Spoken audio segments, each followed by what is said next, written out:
Hey guys, it's Miss Ewing, and we're here with another learning video titled Multiplying Fractions. Just like with any of our videos, always feel free to stop and rewind and rewatch any of the steps of the problem. These videos are meant to help you become more comfortable with the process of doing these different math tasks. Let's get started. What if I gave you a problem that said 1/4 times 2/3?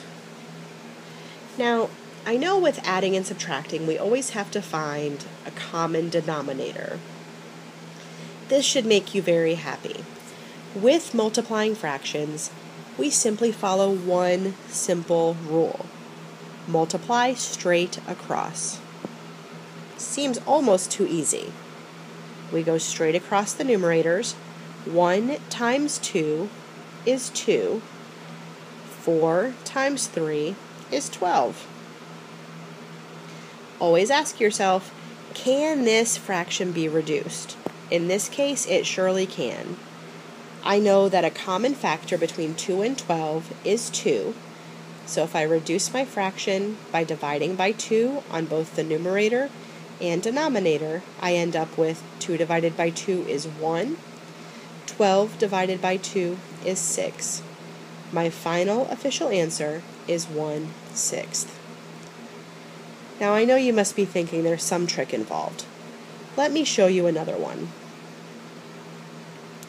If our fraction this time happens to be 4/5 times 1/2.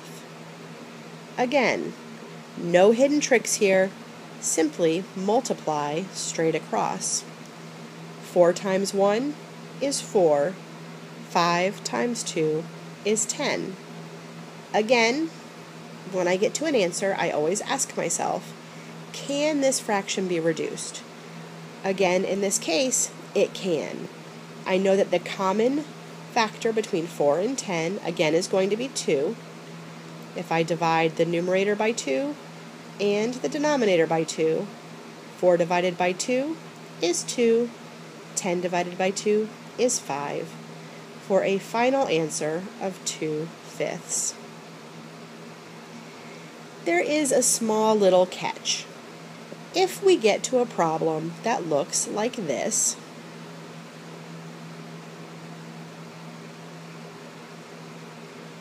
similar to adding and subtracting fractions, we need to go ahead and convert that mixed number to an improper fraction. 2 times 3 gives us 6, plus 1 gives us 7. Our numerator is 7, denominator stays the same. Now I'm dealing with two regular fractions, and it's the same rule. Multiply straight across. 7 times 1 is 7. 3 times 4 is 12. I know that this cannot be reduced, so my final answer is 7/12. Still seems too easy. Let's look at one more. Our new fraction this time is going to be 1 and 1/5 times 3 and 3/4.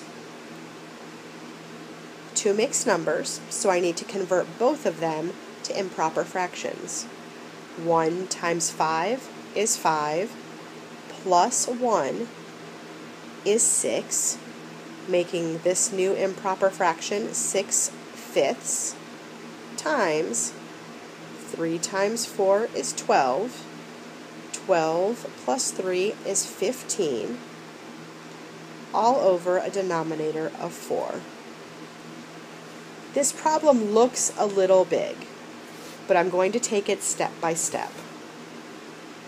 On my paper, I always have a little section where I can do some of my work.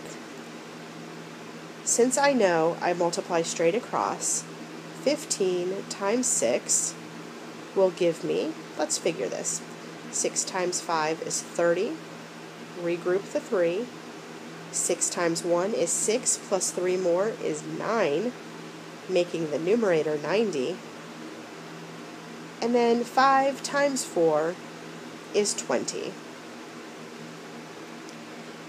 I know since both my numerator and my denominator have a 0 at the end, it has to be divisible by 10. That is their common factor. So let's reduce by dividing by 10.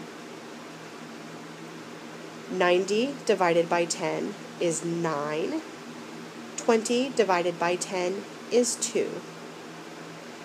This can't be reduced any further. And just like with our adding and subtracting video, I would prefer that you keep all of your fractions as improper unless I ask you to do differently. And again, I can't tell you just this moment why, but you'll understand in a few weeks.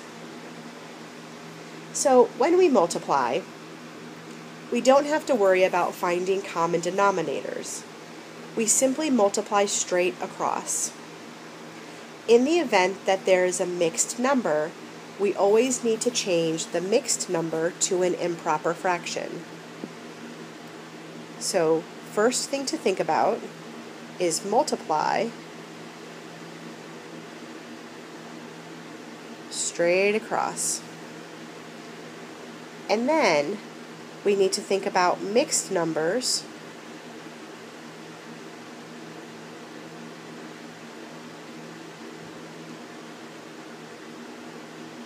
goes to improper fractions.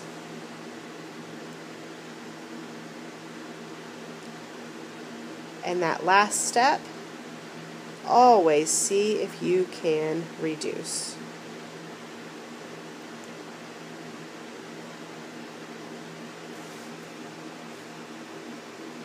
Hopefully that was a little bit helpful for you to be able to understand simply how to multiply fractions. If you're still confused or feel like you need more practice, please ask a parent or family member if they can give you some practice problems, or come see me between classes in the morning or at lunch, and we can definitely work through a few together.